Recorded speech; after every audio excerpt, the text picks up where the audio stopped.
قطار سرعت به سوی ثروت. اثر دارن هاردی. گوینده منصور امامی. فصل سوم. آماده سازی. یکی از مهمترین قسمت‌های این سفر چگونگی سپری کردن وقت و زمان شماست و در صورت کوچکترین اشتباهی میتونین به تهدیدی فاجعه انگیز مبدل بشه. یعنی در صورتی که به موارد بی اهمیت وقت زیادی بدید و برعکس بی توجهی به موارد بسیار مهم شما رو از هدف اصلی دور میکنه و اینجاست که با سر به زمین میخورید. ولی چطور میتونیم زمان خودمون رو تنظیم کنیم؟ جوابهایی در ذهن شما به وجود آمده. مثلا همیشه روی ارائه بهترین محصول و بهترین خدمات متمرکز بشیم.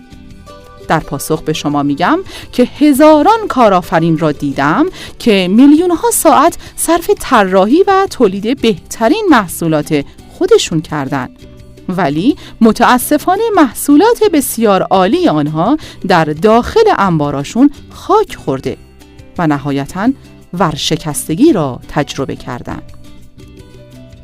پس رمز داشتن بهترین محصول و خدمات رمز پیروزی نیست. یا شاید فکر کنید جمع‌آوری بهترین تیم کاری رمز موفقیته. اما خیلی از تیم‌های فوق‌العاده و رؤیایی به سختی شکست خوردند و شما هم مثال‌هایی از این دست را بسیار دیدید. برای روشن شدن موضوع یک مثالی براتون میزنم.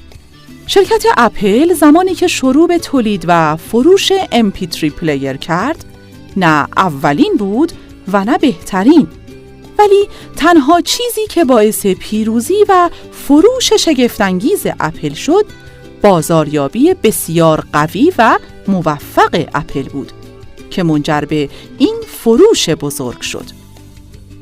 یعنی مهمترین مسئله در اینجا تنها بازاریابی فروش بود و تنها 10% این موفقیت به کیفیت و خدمات محصول مربوط بوده است. پس رمز موفقیت مربوط به شرکت‌هایی است که بهترین بازاریابی و بیشترین فروش را دارند. یعنی کسی یا گروهی که می‌دونن چطوری مشتری را به دست آورده، اونو حفظ کنن و آموزش بدن تا وفادار بمونه. و تنها این نکته را به خاطر داشته باشید که همه چیز با فروش آغاز میشه، با فروش حفظ میشه و با فروش خاتمه پیدا میکنه. بدون فروش هیچ تضمینی برای تجارت یا کارآفرینان وجود نداره و تنها سیاست مطمئن برای شما فروش بیشتره. پس شروع کنید. تمام تلاش خودتون رو به کار بگیرید. اول از همه باید ژست یک فروشنده رو بگیرید. میپرسید چطوری؟ اول از همه از وضعیت ظاهری خودتون شروع کنید.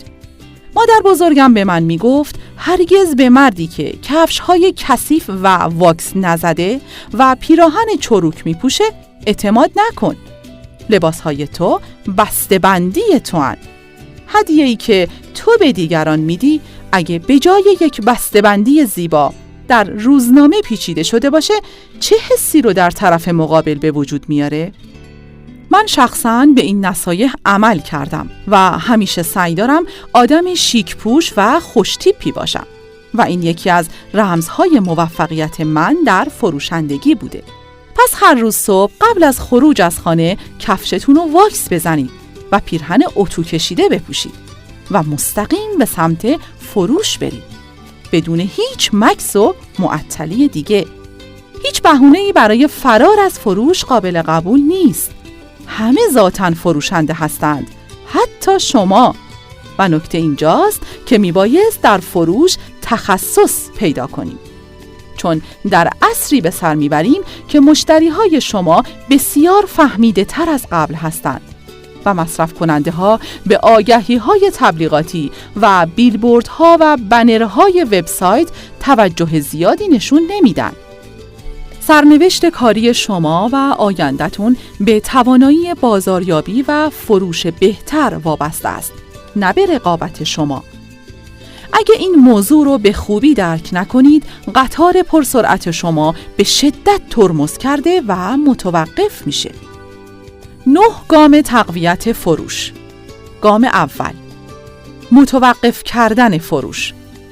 بله، درست شنیدید. تا زمانی که تصور و فکر شما تنها فروختن باشه و به مشتری به عنوان یک طعمه نگاه کنید، هیچ پیشرفتی نخواهید داشت. چون هیچ کس نمیخواد شکار یا قربانی بعدی شما باشه.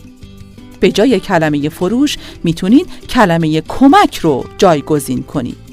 شما با محصول یا خدمات خود چه مشکلی رو حل میکنید و یا چه تفاوت مثبتی رو ایجاد میکنید؟ پس اگه میخواید بیشتر بفروشید، به جای فروختن به دیگران کمک کنید.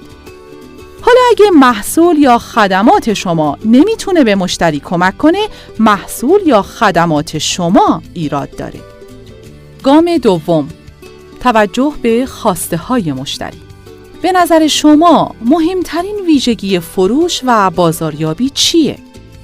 ایجاد خوشبینی، رضایت، داشتن رفتاری مهربانانه، تمایل شما به فروش، ایجاد نیاز شدید، ضرورت و فوریت، نوع پیام‌های تبلیغاتی؟ من میگم هیچ کدام. میبایست خودتون رو جای مشتری بگذارید و احساس و فکر اونا رو تجربه کنید و حالا از خودتون بپرسید اونا نگران چه چیزی هستند؟ به چه چیزایی بیشتر فکر میکنن؟ دغدغه های اونا چیه؟ چه امیدها و آرزوها و هدفهایی دارن؟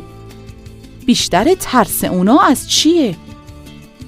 اونا در چه قسمت‌هایی به کمک نیازمندن؟ به چه روش‌هایی قصد رسیدن به خواسته‌های خودشون رو دارن؟ این سوال‌ها رو از عمق وجود خودتون درک کنید و با اونا هم فکر بشید. البته با زبانی خیلی ساده به اونا فکر کنید و همینطور با زبانی خیلی ساده تر از ته دل و از طرف اونا حرف بزنید. گام سوم، درک نیازهای مشتری. این نکته رو به یاد داشته باشید که فروش یعنی برطرف کردن نیاز مشتری و نه برطرف کردن نیاز خودتون به فروش. البته این کار رو با پیدا کردن نیاز و برطرف کردن اون اشتباه نکنید، بلکه فروش واقعی درک نیاز واقعی مشتری و کمک به اون برای برطرف کردن اونه.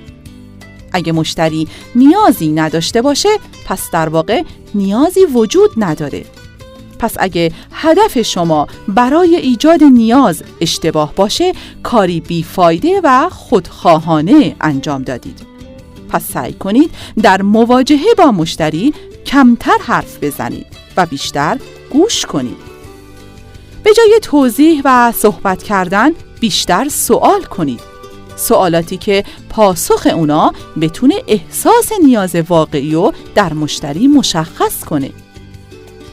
کمتر درباره خودتون صحبت کنید و اون موقع است که جواب خودتون رو گرفتین و پیام فروش خودتون رو به خوبی منتقل کردید. گام چهارم، فروش عالی. یک فروشنده حرفه‌ای میبایست بر مهمترین دغدغه و نگرانی مشتری متمرکز بشه و تمام تلاش خود رو جهت برطرف کردن اون نگرانی صرف کنه. در این صورت همان جنسی که مشتری بارها دیده و شنیده در نظرش به شکل کاملا متفاوت و جدید نمایان خواهد شد. پس برای شروع این کار میبایست با پرسیدن سوالات روشن و سپس گوش دادن دقیق به جوابها با مراجعین و مشتریان خود ارتباط خوبی برقرار کنید تا نهایتاً موفق شوید بهترین راه حل‌ها را جهت رفع مشکل مشتری ارائه نمایید. آیا شما زمانی رو به برآوردن نیازهای تک تک مشتری‌ها اختصاص می‌دهید؟ اگر چنین نیست، پس مسیر خود را عوض کنید و از همین حالا شروع نمایید. درسته؟ راه حل همینه. گام پنجم، ایجاد پل ارتباطی. خیلی مواقع مستقیم عمل کردن نتیجه خوبی نمیده. پس میبایست به دنبال افرادی بگردید که بتوانند شما را به شرکت‌ها و اشخاص مشهور وصل نمایند و در این حالت شما بین خود و فرد مورد نظر پل ارتباطی ایجاد کنید. پس همیشه به دنبال شخص یا اشخاصی باشید که شما را به دیگران و سازمان‌های مهم پیشنهاد داده و غیر مستقیم تبلیغ شما و کارتون را انجام بدن. گام ششم، فروش عمده‌ای. اگه واقعاً میخواید در کار فروش شتاب بگیرید، پس از همین لحظه طرز فکر خود را عوض کنید. به جای تمرکز روی فروش‌های تک تک و موردی، روی فروش‌های عمده‌ای متمرکز بشین. همیشه به دنبال افراد تأثیرگذار و مهمی باشید که با تعداد بیشتری از مشتری‌ها و سازمان‌ها در ارتباطند و این طرز فکر رو در خود و سازمان‌ها نهادینه کنید. گام هفتم، مشعوف کردن مراجعان. تنها به فروش فکر نکنید. به دنبال پیشنهادهای جالب و شگفت‌انگیزی برای مشتریان باشید تا احساس کنند شما با بقیه متفاوت هستید. همیشه به دنبال شرایطی از فروش باشید که خوشحالی مراجعان را به دنبال داشته باشه و این نوع برخورد رو در جای دیگه نتونن تجربه کنن. حتما جواب میده. گام هشتم، مشتریان واقعی رو تشخیص دهید. رمز سودآوری بیشتر با افزایش تعداد مشتری‌ها نیست، بلکه با داشتن مشتری‌های ارزشمندتر است و نتیجتاً اینکه ارزش یک خریدار عالی 100 برابر خریدار متوسط است، به خاطر اینکه آنها خدمات و محصولات شما را دوست دارند. بهترین محصولات شما را می‌خرند. کار کردن با آنها شادی بخش است. مدام از شما خرید می کنند و در مقادیر زیاد خرید کرده و نیز شما را و خدماتتون رو به دوستان دیگه خود معرفی می کنند. گام نهم، یک گروه 40 یا 50 نفره از مشتریان ویژه و نمایندگان. همین حالا اسامی اشخاصی را به فهرست 50 نفری خود وارد کنید که آرزوی همکاری با آنها را دارید. مطمئناً این افراد آینده شما را متحول می کنند. لطفاً از لاک خود خارج شوید. با قدرت فروش را شروع کنید. از این لحظه به بعد مشتری ها را به چشم طعمه های خود نگاه نکنید، بلکه با آنها هم فکر و هم دل شده و احساس آنها و مشکلاتشان را درک کرده و سعی کنید در کمک به آنها گام بردارید. بیشتر گوش بدهید، کمتر صحبت کنید. ارتباطات قوی بین خودتون و مشتری‌ها برقرار کرده و سعی در مشعوف کردن مشتری‌ها داشته باشید. موفقیت در انتظار شماست. هر زمان افراد ضعیفتر و ناکارآمدتر از خود رو به کار بگیریم، شرکت ناکارآمدی رو تأسیس کردیم. ولی اگر افراد موفقتر و فعالتر از خودمون رو استخدام کنیم، مطمئناً موفق خواهیم بود. دیوید اوگیلوی.